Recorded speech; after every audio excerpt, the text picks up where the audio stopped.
இன்சை 5. இன்றைய தினம் நடந்த எதுவுமே தற்செயலானது அல்ல. எல்லாமே தேவின் திட்டத்தின் பெயரிலேயே நடந்தவை என அறிந்த தேஜு, என்னது, எல்லாமே பிளானா என அதிர்ந்தாள். நீங்க இவ்வளவு மோசமானவரா இருப்பீங்கன்னு நான் கொஞ்சம் கூட எதிர்பார்க்கல. நீங்கெல்லாம் ஒரு மனுஷனா? அப்போ அப்போ எல்லாமே உங்க பிளான் தானா?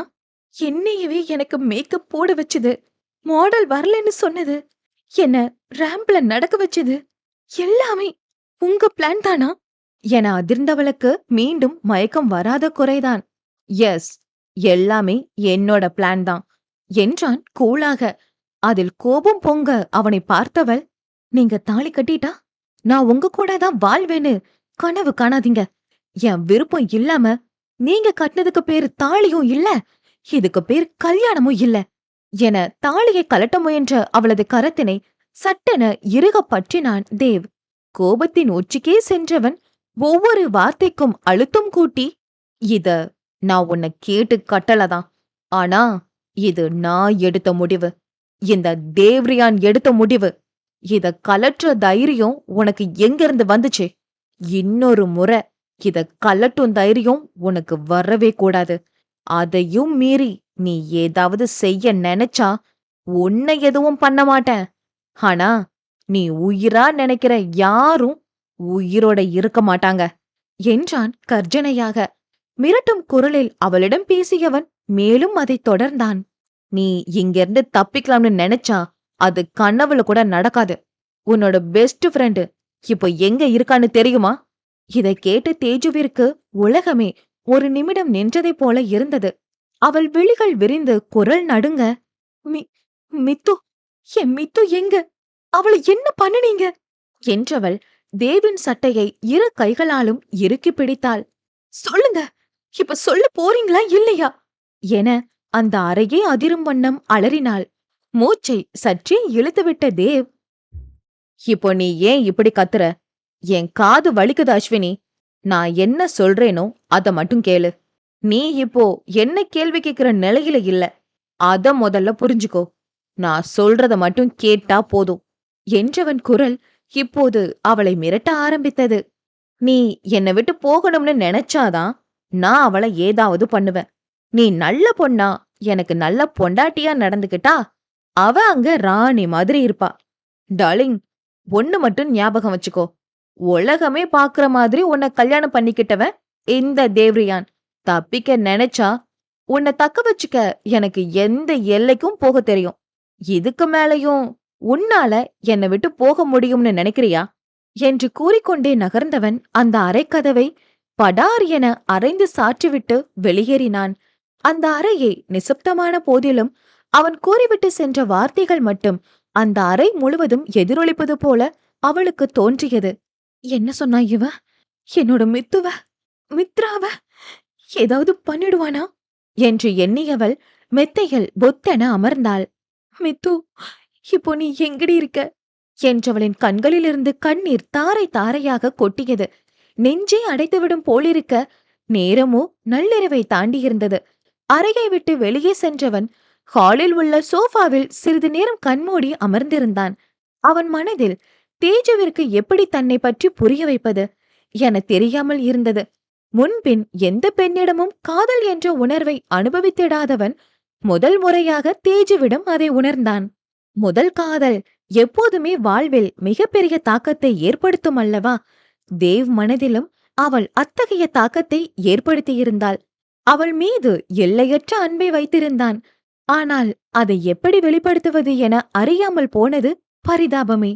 தேஜுவிற்கு இன்று நடந்த விடயங்களின் களைப்பினாலும் மருத்துவர் அளித்த மருந்தின் வீரியத்தாலும் கண்கள் உறக்கத்திற்கு ஏங்கின. சிந்தித்தவாறே படுத்திருந்தவள் உள்ளம் அவளை விழிக்க வைக்க போராடிக் கொண்டு இருந்தாலும் உடல் சோர்வில் சுருண்டு விழுந்தது. கண்ணீருடன் கூடிய அந்த அமைதி தன்னையும் மீறி அவளை உறக்கத்திற்கு இழுத்துச் சென்றது. இங்கு ஆரவ் மித்ராவிடம் நடந்த விடயங்களையும் அவள் கடத்தப்பட்ட காரணத்தையும் விளக்கியவன் அவள் முகமாற்றத்தை பார்த்தவாறே நின்றிருந்தான். தன்னை பணைய கைதி என்று கூறியவனை கொல்லும் அளவிற்கு வெறி வந்தாலும் எல்லாம் தேஜுவிற்காக என்றெண்ணும் போது அவள் மனம் அமைதியானது. அவனை பார்த்து முறைத்தவள், எல்லாம் தேஜுவுக்காக, அந்த ஒரே ஒரு காரணத்துக்காக உன்னை மன்னிச்சு விடுறேன் என்றாள் கோபமாக. உன்கிட்ட நான் மன்னிப்பு கேட்கவே இல்லையே. நீ கேட்கலைனாலும் நான் மன்னிச்சிட்டேன். போ போ, போயி எனக்கு ஒரு பிரியாணி வாங்கிட்டு வா, பசிக்குது. மதியத்துல இருந்து எதுவும் சாப்பிடல என்றாள் பாவமாக. இந்த டைம்ல பிரியாணியா? நான் என்ன ஹோட்டலா வச்சு நடத்துறேன்? அதெல்லாம் முடியாது. ப்ளீஸ்டா ப்ளீஸ்டா என கெஞ்சியவளை பார்த்தவன், இவ இந்த டா சொல்றத நிறுத்த மாட்டா போல என்று எண்ணியவாறே, சரிடி, வாங்கிட்டு வர சொல்றேன்டி என்றான் வேண்டுமென்றே. புசு புசுவென மூச்சு விட்டவள், மீ டி என்றாள் கோபமாக. ஆமாண்டி, நீ மட்டும் என்ன டா சொல்ற என்றதும், சரி, நீ என்னவோ கூப்பிட்டுக்கோ. நல்லா சாப்பிட்டு ஜாலியா இருந்தவப்பா. என்னால பசியெல்லாம் தாங்க முடியாது. அப்படியே இந்த கட்டையும் அவுத்து விட என்றதும், கயிற்ற கலட்டி விட்டா நீ ஓடி போக மாட்டேன்னு என்ன நிச்சயம்? சத்தியமா ஓட மாட்டேன்பா. அப்படியே ஓட ட்ரை பண்ணினாலும் நீயும் அந்த தடிமாட்டு பயலுகளும் என்ன அப்படியே ஓட விட்டுடுவீங்களா என்ன என்றாள் பாவமாக. சரி என கட்டை அவிழ்த்து விட்டவன் பாடி கார்ட்ஸிடம் பிரியாணி வாங்கி வர சொல்லும் போதே, chicken 65, fish fry, pepper chicken gravy சொல்லிடுங்க. ம், அப்புறம் அவிச்ச முட்டையும் வேணும். ஆ, ஐஸ்கிரீம் வாங்க மறந்துடாதீங்க எனும்போதே ஆரவின் புருவங்கள் வியப்பில் உயர்ந்து விழிகள் பெரிதாகின. உன்ன இங்க கடத்தி வச்சிருக்கு. நீ என்னவோ ஹோட்டல்ல சாப்பிட வந்தவ மாதிரியும் நான் உனக்கு சர்வர் மாதிரியும் ட்ரீட் பண்ற. உன்னால மட்டும் எப்படி இவ்வளவும் சாப்பிட முடியுது என்றவன் புருவம் கேள்வியாக இடுங்கியது. சாப்பிடுறத பார்த்து கண்ணு வைக்காதீங்க. ஒரு சின்ன பிள்ளைய கடத்தி கொண்டு வந்து வச்சுக்கிட்டு உங்களால கொஞ்சமே கொஞ்சம் சாப்பாடும் ஸ்நாக்ஸும் கொடுக்க முடியாதா? என்னது, இது கொஞ்சமே கொஞ்சமா என வாயை பிளந்தான் ஆரவ். உனக்காகவே தேவண்ணா கிட்ட சொல்லி சாப்பாட்டுக்கு பட்ஜெட் கேட்கணும் போல. இதுல மேடம்க்கு ஸ்நாக்ஸ் வேற வேணுமா? அதுக்கெல்லாம் இன்னைக்கு வாய்ப்பே இல்ல. விட்டா கணக்கே இல்லாம தின்னே தீர்த்திடுவ போல. தீன்னி பண்டாரம் என்றான்.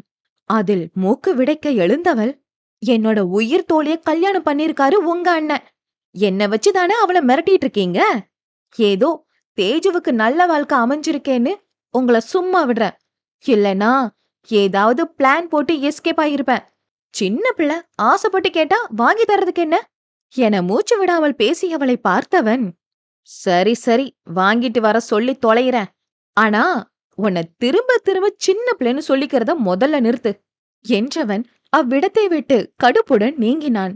அவள் வாங்கி தர சொன்ன உணவுகளை பாடி கார்ட்ஸிடம் சொல்லி வரவழைக்க செய்த பிறகு வீடு நோக்கி புறப்பட்டான் ஆரவ். இம்சை 6. அடுத்த நாள் காலை பொழுது கதிரவன் மெல்ல மெல்ல அந்த அறையை தனது பொன்னிற ஒளியால் நிரம்பச் செய்தான். அதில் கண் விழித்தவள் அறையை சுற்றி தன் பார்வையை சுழலவிட்டாள். அவள் மனமோ, இது எல்லாமே கனவாயிருந்தா நல்லா இருக்குமே என ஏங்கியது. மெல்ல எழுந்து அமர்ந்தவள் கண்களில் பட்டது அந்த காகிதம். அதில், உனக்கு தேவையான எல்லாமே அந்த கபோர்ட்ல இருக்கு. இது என்னோட கான்டாக்ட் நம்பர். வேற எதுவும் வேணும்னா கால் பண்ணு என்று 10 இலக்க எண்களையும் எழுதியிருந்தான் தேவ்.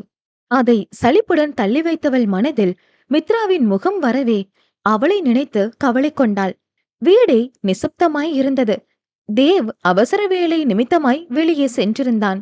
தேஜு பால்கனியில் அமர்ந்து மரங்கள் அசைவதையும் பறவைகளின் கீச்சுடுதல்களையும் எந்த உணர்வையும் வெளிக்காட்டாமல் பார்த்து கொண்டிருந்தாள். அவள் கவனத்தை திருப்பியது அவளது அலைபேசியின் ஒளி. அது தன்னுடைய அலைபேசியின் ஒளிதான் என்று உணர்ந்ததும் ஒளி வரும் திசையை நோக்கி சென்றவள் கபோர்டை திறந்து பார்க்க அவளுக்கு விதவிதமான ஆடைகளும் அவள் நேற்று அரங்கத்தில் தவறவிட்ட ஹேண்ட்பேக்கும் இருந்தது.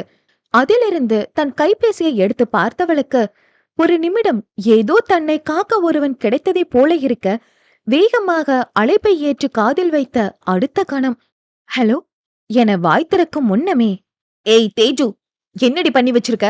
ஏன் கூட நிச்சயதார்த்தம் பண்ணிட்டு இப்போ எவனையோ கல்யாணம் பண்ணியிருக்க? என்னை பார்த்தா எப்படி தெரியுது உனக்கு என்று கோபத்தில் பொரிந்து தள்ளினான். அவன் தனக்கு உதவி செய்வான், மித்ராவை காப்பாற்ற ஏதேனும் வழி செய்வான் என்றெல்லாம் எண்ணி இருந்தவளுக்கு ஏமாற்றமே. அவள் மௌனமாக எதுவும் பேசாமல் இருந்ததைக் கண்டு மேலும் கடுப்பானவன், ஏய், உன்கிட்ட தாண்டி பேசிக்கிட்டு இருக்கேன். என்கிட்ட என்ன சொல்லிட்டு போன? பிரைட் மாடலுக்கு மேக்கப் பண்ண போறேன்னு தானே? அப்புறம் எப்படி அவனை கல்யாணம் பண்ணின என்றவன், "ஓ, என்னை விட பணக்காரன் கிடைச்சதும் அவன் பின்னாடி போயிட்டியா?" என்று அவன் நக்கல் தோணியில் கேட்கவும், இதற்கு மேல் பொறுமை காக்க முடியாதவளாக, "கொஞ்சம் நிறுத்துறீங்களா? நடந்தது என்னன்னு தெரியாம உங்க இஷ்டத்துக்கு பேசாதீங்க கௌதம்" என்றாள் கோபமும் அழுகையுமாக விம்மியபடியே. "என்னடி நடிக்கிறியா? இப்போ உலகம் ஃபுல்லா இந்த நியூஸ் தான் ஓடிக்கிட்டு இருக்கு. என்ன சுத்தி இருக்கிறவங்க கேக்குற கேள்விக்கு என்னால பதில் சொல்லவே முடியல. காலையில இருந்து எத்தனை பேர் கால் பண்ணி எவ்வளவு கேள்வி கேக்குறாங்க தெரியுமா? உன் இஷ்டத்துக்கு இன்னும் 10 நாள்ல கல்யாணத்தை வச்சுக்கிட்டு நீ பாட்டுக்கு எவனையோ கல்யாணம் பண்ணிட்டு போயிட்ட. என்னோட அப்பா அம்மா கேக்குற கேள்விக்கு நான் என்னடி பதில் சொல்லட்டும்?" என்றவன் உச்சஸ்தானியில் கத்திக் கொண்டிருக்க, "நான் வேணும்னு எதுவும் பண்ணல கௌதம். நான் சொல்றதையும் கொஞ்சம் கேளுங்களேன்" என அழுதபடியே அவள் கூற, அதில் மேலும் எரிச்சலுற்றவன், "இப்போ அழுது அழுது நீ என்ன நிரூபிக்க போற தேஜு? நீ அப்பாவினா? இப்போ நீ அழுகிறதுனால போன எங்க குடும்ப மானமும் என் மரியாதையும் திரும்ப கிடைச்சிடுமா? ஹும், அதானே. அதெல்லாம் உனக்கு எங்க புரிய போகுது? ஒரு அனாதை பொண்ணுன்னு கூட பார்க்காம உன்னை கல்யாணம் பண்ணிக்க நினைச்சேன் பாத்தியா? இதெல்லாம் எனக்கு தேவைதான். நீ எனக்கு பண்ணின துரோகத்துக்கு உன்னை சும்மா விடமாட்டேன்டி" என்றவன் அழைப்பை துண்டித்து விட்டான். அவன் கூறிய வார்த்தைகள் அனைத்தும் அவள் மனதில் முள்ளாய் தைத்தன. எல்லாவற்றிற்கும் மேலாக அவன் தன்னை அனாதை என குறிப்பிட்டு பேசியது அவள் மனதை நொறுங்கச் செய்தது. நடந்த அனைத்திற்கும் தான் மட்டுமே காரணம் என்பது போலவும், எல்லாவற்றையும் தான் திட்டமிட்டு செய்தது போலவும் அவன் பேசிய வார்த்தைகள் அவள் மனதை அனலாக மாற்றின. அழுகையில் விம்மி துடித்துக் கொண்டிருந்தாள். அதே கணம் வாசலில் கார் ஒன்று வந்தடைய, அதிலிருந்து வெளிவந்தான் தேவ். அவன் பார்வை பால்கனியை நோக்கிப் போக, அழுகையில் துடிக்கும் தேஜுவை கண்டவன் மனம் பதறிப்போனது. வேக எட்டுக்களை எடுத்து வைத்து உள்ளே வந்தவனோ நேராக அவன் அறை பால்கனியை நோக்கிச் சென்றான். அவள் அழுகை இன்னும் நின்றபாடில்லை. அதைக் கண்டவன் மனமோ அதிகப்படியான வலியை சுமந்து நின்றது. பதற்றம் நிறைந்த குரலில், "அஸ்வினி" என்று அழைக்க, அதில் அவள் அழுகை அனைத்தும் அவன்புறம் கோபமாக திரும்பியது. அவள் கண்களில் கண்ணீர், கோபம், இயலாமை என பல வகை உணர்வுகள் ஆர்ப்பரிக்க அவனைக் கண்டவள் எதுவும் பேசா மடந்தையாக நின்றிருந்தாள். "அஸ்வினி, என்ன ஆச்சு? ஏன் இப்படி அலற?" என்றவனை மௌனமாக வெறித்து பார்த்து கொண்டிருந்தாள். அதில் மேலும் பரிதவித்தவன், "என்ன ஆச்சு? ஏன் எதுவுமே பேச மாட்டேன்ற? யாராவது உன் மனசு நோகும்படியா ஏதாவது சொன்னாங்களா? எதுவா இருந்தாலும் சொல்லு, நான் பாத்துக்கிறேன்" என்றவன் அவள் பதிலுக்காக அவள் முகத்தையே பார்த்து கொண்டிருந்தான். கௌதம் பேசின வார்த்தைகள் அனைத்தையும் கேட்க வேண்டிய நிலை இவனால் தானே தனக்கு ஏற்பட்டது என எண்ணிய அவளோ அவனை கொலைவெறி பார்வையுடன் பார்த்து, "எல்லாம் உங்களாலதான். பண்றதெல்லாம் பண்ணிட்டு எப்படி ஒண்ணுமே தெரியாத மாதிரி கேக்குறீங்க?" என்று அவனிடமே கேட்க, அதில் ஒரு நிமிடம் அவள் தன்னுடன் நடந்த திருமணத்தை நினைத்துதான் அழுகிறாள் போலும் என்று எண்ணியவன் அவளிடம், "உன் விருப்பத்தை கேட்காம நான் உன்னை மனைவி ஆக்கிக்கிட்டது உனக்கு தப்பா தெரியலாம். ஆனா என்கிட்ட வேற ஆப்ஷன் இல்ல. நான் உன்கிட்ட வந்து எனக்கு உன்னை பிடிச்சிருக்கு, என்னை கல்யாணம் பண்ணிக்கிறியான்னு கேட்டிருந்தா நீ உடனே ஓகே சொல்லிருப்பியா? இல்லதானே? அந்த கௌதம கல்யாணம் பண்ணிக்க போறேன்ற நினைப்புல என்ன வேண்டாம்னு ரிஜெக்ட் பண்ணிருப்ப. நீ என்ன சொல்ல போறேன்னு தெரிஞ்சும் உன்கிட்ட வந்து என்ன பேச சொல்றியா?" என்றான். இதில் மேலும் எரிச்சலுற்றவள், "நான் என்ன உங்களுக்கு பொம்மையா?" என்றவளுக்கு கௌதம் கூறிய அனாதை என்ற வார்த்தை அவள் செவிகளில் திரும்ப திரும்ப ஒலிப்பது போல் இருக்க, "எனக்கு யாரும் இல்லைன்னு தானே இப்படியெல்லாம் பண்றீங்க? இதுவே எனக்கும் அப்பா அம்மா குடும்பம்னு இருந்திருந்தா இப்படியெல்லாம் நடந்துக்குவீங்களா?" என்றாள் அடக்கமாட்டாத கோபத்தோடு. தனக்கு யாரும் இல்லை என அவள் சொல்வதையே கேட்க விரும்பாதவன், "வேண்டாம் அஸ்வினி, இப்படியெல்லாம் பேசாத. உனக்கு எல்லாமுமா நான் இருக்கேன். இன்னொரு முறை இப்படி பேசாத" என்றான் இறுகிய குரலோடு. "நானும் மித்ராவும் ஆசிரமத்துல வளர்ந்தவங்க. கேட்க ஆள் இல்லைன்னு தானே இப்படியெல்லாம் பண்ணுனீங்க" என்றாள் அழுகையுடன். அவள் அழுகையை காண பொறுக்காதவன் அன்பையும் கோபமாகவே காட்டினான். "இந்த ஊரே உனக்கு சொந்தமா இருந்திருந்தாலும் உன்னை தூக்கிட்டு வந்திருப்பேன். ஏன்னா நான் தேவ்ரியான். இதுக்கு முன்னாடி நீ எப்படியோ, இப்போ உனக்கு புருஷன்னு நான் இருக்கேன். இனிமேலும் யாரும் இல்லைன்னு சொல்லி என்ன மிருகமாக்காத" என்றான் கர்ஜனையுடன். பிறகு தன்னை சிறிது நிதானப்படுத்திக் கொண்டவன், "உன் விருப்பம் இல்லாம உன் கழுத்துல தாலி கட்டினாலும் உன்னை ராணி மாதிரி பாத்துப்பேன். நீ என் வீட்டு மகாராணிடி. உன்னை எனக்கு எவ்வளவு பிடிச்சிருந்தா இப்படியெல்லாம் பண்ணிருப்பேன்னு கொஞ்சம் யோசிச்சு பாரு என்றான். தேவ் மனதில், இவளுக்கு எப்படி சொல்லி புரிய வைக்கிறது? கொஞ்சம் கூட புரிஞ்சுக்கவே மாட்டேன்றாளே என்று எண்ணிக்கொண்டிருக்கும் போதே ஆரவிடம் இருந்து அழைப்பு வந்தது. அவன் காரணம் இல்லாமல் அழைக்க மாட்டான் என்பதை அறிந்தவன் அறையை விட்டு வெளியே சென்று கொண்டே அழைப்பை ஏற்று காதில் வைத்தான். சொல்ல ஆரவ், என்ன விஷயம்? எதுவும் பிரச்சனையா என்றதும் எதிர்முனையில் இருந்த ஆரவ், அண்ணா, அவசியம் இவ நம்ம திட்டத்துக்கு தேவையா என்றதும் புரியாமல் நின்றான் தேவ்.